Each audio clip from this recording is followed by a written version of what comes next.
Back to my channel. আজ রবিবার, এখন প্রায় 2টো মতন বাজে। অনেক দিন পর আজ দুজনে একটু সময় বের করে বেরিয়েছি। তোমরা তো জানোই যে আমরা কখনোই কোনো প্ল্যান করে বেরোই না। আজকেও ঠিক তেমন প্ল্যান না করেই বেরিয়েছি। দেখা যাক কোথায় যাওয়া যায়। তোমরা দেখে নিশ্চয়ই বুঝতেই পেরেছো, আসলে আমরা না বাড়ি থেকে না খাওয়া দাওয়া করেই বেরিয়েছি। তো ভাবলাম আজকে বাইরেই লাঞ্চটা সারবো, কিন্তু ওই যে তোমাদের বললাম কোথায় যাব কি করব কিছুই ডিসাইড করে বেরোয়নি। তো কি খাবো সেটাও চিন্তা ভাবনা করতে করতে সাউথ সিটিতে এসে পৌঁছেছি। আজকে তো বাইরে তেমন একটা গরম নেই, ভেবেছিলাম একটু বাইরেই ঘোরাফেরা করব, কিন্তু এখানকার পাশ দিয়ে গেলে না একবার ঢু মেরে না গেলে মনটাই মানতে চায় না। চলো, পার্কিং কমপ্লিট হয়ে গেছে, এবার একটু ভেতরের দিকে যাই। ওই ওপরে গিয়ে একটু খাওয়া দাওয়া করব, এটাই যা। এমনি তো কিছু কেনাকাটার প্ল্যানিং নিয়ে আজকে আসেনি। আজ রবিবার বলে ভিড়টা এত বেশি, প্রত্যেকটা মানুষই ওই সারা সপ্তাহের কাজের ক্লান্তি কাটানোর জন্য একটু এসে গল্প আড্ডা করে, খাওয়া দাওয়া করে। এই যা বড্ড খিদে পেয়েছে, আমরা উপরে যাই।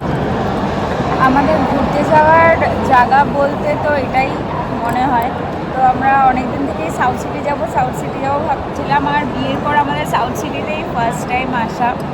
তো মানে আজকে ওয়েদারটা ভালো, বাইরে ঘোরা যাবে, কিন্তু আমরা ডিসাইড করেছিলাম একটা জায়গায় যাব, কিন্তু খুব খিদে পেয়ে গেছে। তো ভাবলাম অনেক দিন কেএফসিতে আসি না, তো সাউথ সিটি আসলে কেএফসি ছাড়া বেস্ট অপশন আমার মাথায় কিছু আসে না, আর রুডির মাথায়ও কিছু আসে না। আর যেহেতু আজকে বিকেলে আমাদের একটা বিয়েবাড়ির ইনভিটেশন আছে, তাই জন্য আমাদের তাড়াতাড়ি ফিরতে হবে। খুব বেশিক্ষণ আমরা আশেপাশে ঘোরাঘুরি করে বা কিছু স্টে করতে পারবো না, না হলে আমাদের আজকে একটা অন্য জায়গায় যাওয়ার প্ল্যানিং ছিল। যাই হোক, এখান থেকে খাওয়া দাওয়া করবো ছোট্টখাটো, তারপরে খুব বিরিয়ানি ক্রেভিং হচ্ছে। পাশেই আমিনিয়া আছে, সেখানে গিয়ে বিরিয়ানি খেয়ে তারপর বাড়ি যাব, এরকমই কিছু প্ল্যানিং আছে। তার আগেই আশেপাশটা মানে এই সাউথ সিটিতে একটু ঘুরবো। মানে আমাদের ঘোরা মানে বেরোতে হবে, এটাই সব থেকে বড়ো কথা। ওই তার জন্য যে কোনো হাইফাই জায়গায় যেতে হবে সেরকম ব্যাপার নয়, ওই একটা টাইম কাটানো দুজনের এই সারা সপ্তাহের ব্যস্ততার পর একটা ছোট্টখাটো নিজেদের সময় দেওয়া, এটা এনাফ। আর এই ড্রেসটা ফুল তোমাদের পরে দেখাচ্ছি। এই ড্রেসটা কালকেই রুডি কিনে দিয়েছে, আর আমি বললাম ঠিক আছে চলো, শুভস্য শীঘ্রম। তোমরা তো জানোই যে আমি ড্রেস একদম রাখতে পছন্দ করি না। ওই যে মহারাজ হাত ধুয়ে চলে এসছে। অনেক দিন ধরে আমাদের দুজনের একটু মনটা ক্রাঞ্চি ক্রাঞ্চি করছিল, তবে আজকে সেরকম কেএফসির কিছু খাবো বা ক্রাঞ্চি কিছু খাবো এরকম প্ল্যান কিছুই ছিল না। আজ ভেবেছিলাম লাঞ্চটা একটু ভারী কিছুই করব, বিরিয়ানি বা এরকম কিছুই, কিন্তু এইখানে না বিরিয়ানির কোনো অপশানই দেখলাম না। আসলে এতবার সাউথ সিটিতে এসেছি, আর এই ফুড সেক্টরটাতে এসে না আমরা প্রত্যেকবার একটুখানি কনফিউজড হয়ে যাই কি খাবো না খাবো।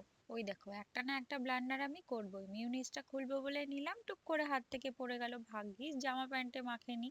এই আমার সবকিছু দাঁত দিয়ে খোলার একটা বাজে অভ্যেস, এমন করতে গিয়ে একটা না একটা ব্লান্ডার ঘটিয়েই বসি। জানো তো, এখানে এসেই তো আমরা নিচে একটু ঘোরাঘুরি করেই খাওয়ার সেক্টরে চলে এসেছি। কত চিন্তা ভাবনা করলাম যে আজকে অন্য কিছু একটু খাবো, এই স্টল ওই স্টলে ঘুরলাম, কিন্তু অবশেষে ওই কেএফসির বাকেটটা নিয়ে হাতে বসলাম। রুডি বলল যে ছাড়, আমরা কেএফসি থেকেই কিছু একটা বাকেট নিয়ে নিই, তারপর বেরিয়ে গিয়ে দেখা যাবে বিরিয়ানি খেয়ে নেব। আমাদের চিন্তা ভাবনাটা দেখো, এখান থেকে নাকি কেএফসি চিকেন খেয়ে তারপর পেটে নাকি এতটাই জায়গা থাকবে আবার গিয়ে বিরিয়ানি খাবো।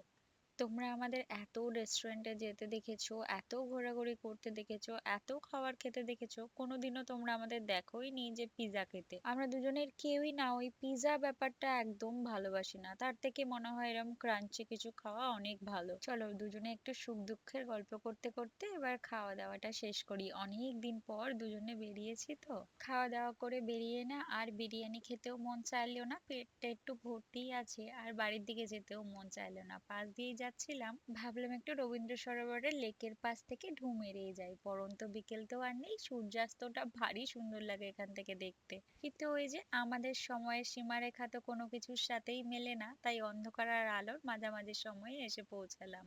কিছুটা সময় দুজনে কাটিয়ে একটু হাঁটাহাঁটি করে তারপরেই বেরিয়ে যাব। এখানেও আজ ভারী ভিড়, দুদণ্ড যে বসবো ফাঁকা জায়গা মনে হয় না পাবো, তারপর আবার এত বড় পার্ক, হাঁটতে হাঁটতে তো মাথা খারাপ।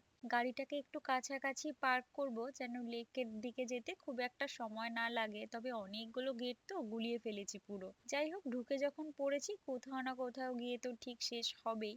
8টা অবধি পার্ক খোলা আছে, তাই খুব একটা দেরি হয়নি। এই জায়গাটা এত ভারী সুন্দর, চারিদিকে এত সবুজ গাছপালায় ঘেরা, ঢুকলে এত মনটা ভালো হয়ে যায়। আর এই বিকেলের দিকটা সকালের দিকটা না প্রচুর মানুষজন আসে এখানে একটুখানি ইভিনিং ওয়াক করতে, মর্নিং ওয়াক করতে। ভেতরে ছোট ছোট বাচ্চাদের খেলাধুলারও ব্যবস্থা আছে, কোথাও ক্রিকেট খেলা বা বিভিন্ন রকমের খেলা সেখানে মায়েরা হাত ধরে বাচ্চাদের নিয়েও আসে। তবে আজকে ভিড়টা দেখেছো, রবিবার বলে কি অসম্ভব ভিড়। পার্কিং এর তো এতটুকুও জায়গা ফাঁকা পাবো বলে মনে হচ্ছে না, দেখা যাক আরো সামনের দিকে এগিয়ে যাই কি হয়। আমরা না বিয়ের এই আগে পরে মিলিয়ে প্রায় 3 বছর তো হলো খুব একটা বেশি পার্কে ঘোরাঘুরি করিনি, জানো তো। মল এখানে ওখানে গেছি, কিন্তু পার্কে এসে যে দুজনে মিলে বসে একটু গল্প করব, নিজেদের সময় কাটাবো, সেই জিনিসটা খুব একটা হয়ে ওঠেনি। আমরা গাড়ি নিয়ে অনেকটাই এগিয়ে এসেছি, দেখে মনে হচ্ছে সামনেটাতে লেক, আর গাড়িটাও না এখানেই পার্কিং করতে হবে, এর থেকে ভেতরে আর গাড়ি নিয়ে যাওয়া যাবে না। চলো নেমে খুঁজে খাজে দেখি কোথায় পার্কিং মিলে, তারপরে একসাথে ভেতরে ঢুকবো।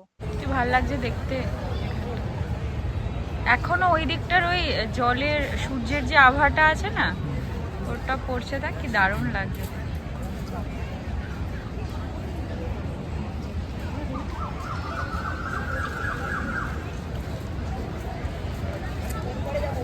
কিছুই কিন্তু না, দেখ এই লেকটাকে কেন্দ্র করে সবকিছু, কিন্তু কত অপূর্ব পুরো।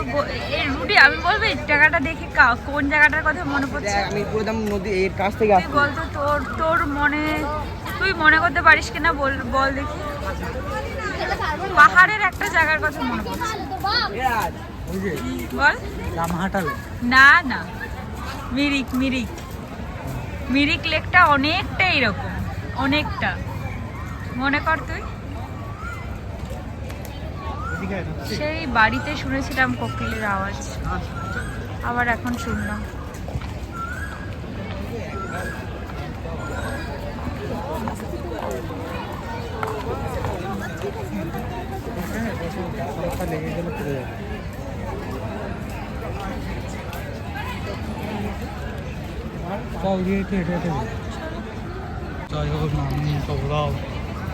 কেন? আমি যখন অফিসে আসতাম তখন ওই এখান থেকে হেঁটে হেঁটে হেঁটে হেঁটে সাইড দিয়ে ধার দিয়ে হেঁটে হেঁটে যাওয়া যেত। হেঁটে আমি হ্যাঁ যাই তো, স্টেশনের উপর দিয়ে। কি সুন্দর পাখি ডাকছে, কি ভালো লাগছে। সব থেকে বেশি ভালো লাগে এই লেকের এই ধারটা, এরই একটা আলাদা সৌন্দর্য আছে। চুপচাপ বসে থাকো এসে,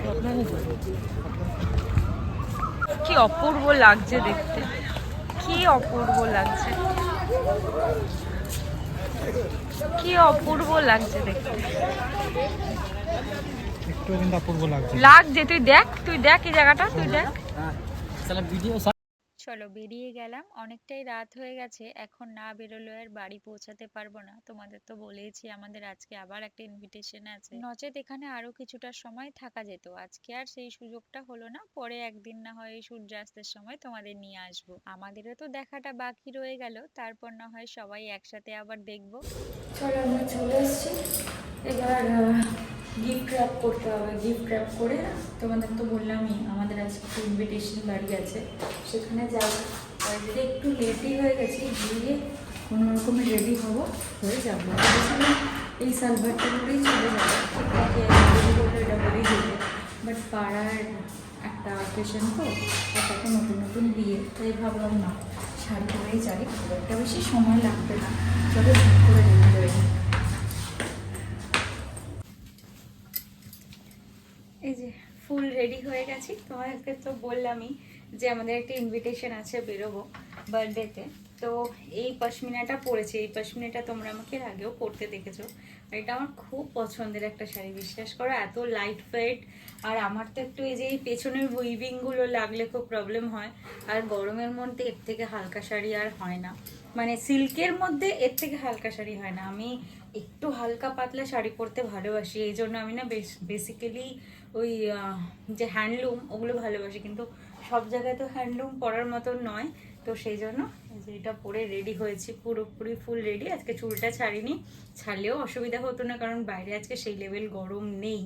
তো প্রথমে ভেবেছিলাম সালভার পরেই চলে যাবো, রুডি বললে সেটা পরেই যা, যেটা পরে আছিস। তাই ভাবলাম সবসময় তো আর শাড়িগুলো পরা হয় না, শাড়িগুলো তো ওয়ার্ড্রোবে বন্ধ অবস্থায় থাকবে, তাই ভাবলাম যে যখন আজকে সুযোগ আছেই আর ওয়েদারটাও ভালো আছে, তখন আজকে শাড়িটা পরেই যায়।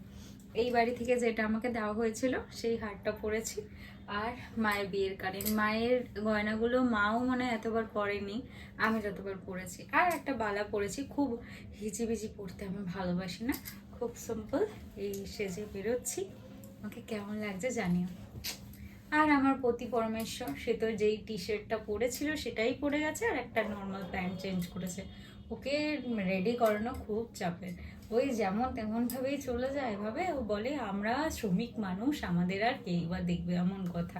আমি রেডি হয়ে যাই, বাট ওকে রেডি করানো খুব চাপ। বাট আমাকে কেমন লাগছে সেটা কমেন্ট করে জানিও। আমরা এখন জাস্ট বেরোলাম আবার দুজনে, এখন প্রায় অলমোস্ট 11:45 মতন বাজে। রেডি হয়ে বেরোলাম, কোনো উদ্দেশ্য ছাড়া আমাদের বেরোনো। দেখা যাক কোথায় একটু টুকটাক ঘুরে আসি। আর এত সুন্দর বাইরের ওয়েদারটা, আজকের ওয়েদারটা একদম গঙ্গার পাশে দাঁড়িয়ে বসে চা খাওয়ার মতো, কিন্তু সেখানে তো যাবো না। দেখা যাক কোথায় যাওয়া যায়। কোথায় বুঝলি কোথায় যাবো? ও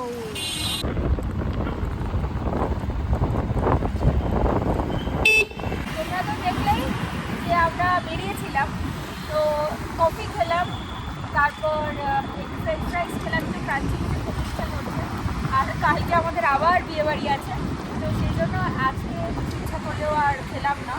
যাওয়ার সময় রুটি তো চালিয়ে নিয়ে গেল, আসার সময় আমি একটু চালাচ্ছিলাম। এই সময়টা তো ফাঁকা থাকে রাস্তাটা, আর আমি 8 বছর গাড়ি চালাই, কিন্তু সমস্যাটার ব্যাপার হচ্ছে আমাদের ওখানে তো রোডটা মিনিমাম ফাঁকাই থাকে, ম্যাক্সিমাম ফাঁকা থাকে, আর সিগন্যালিংয়ের ব্যাপার নেই। আর আমাকে মা খুব দূরে কিছু কোথাও যেতে দেয়নি কখনো, হাই রোড বা কোথাও। আর রুডির সাথে যতদিন সম্পর্ক হয়েছে, রুডিও আমাকে কোথাও যেতে দেয়নি। তো সেই জন্য এই ব্যাপারটাকে একটু নখদর্পণে আনার জন্য, বা সিগন্যাল ব্যাপারটা, তারপর ইউ টার্নে আমার খুব প্রবলেম হয়, এই ইউ টার্ন ব্যাপারটা, এগুলোকে একটু নখদর্পণে আনার জন্যই আজ রাত্রেবেলা এখন আমার ওপর হ্যান্ডওভার হয়েছে সব কিছু।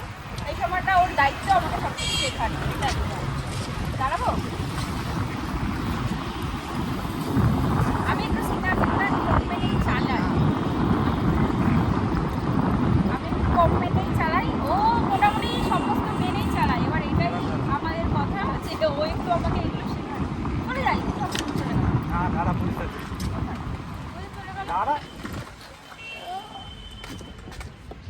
গাড়ি আসছে।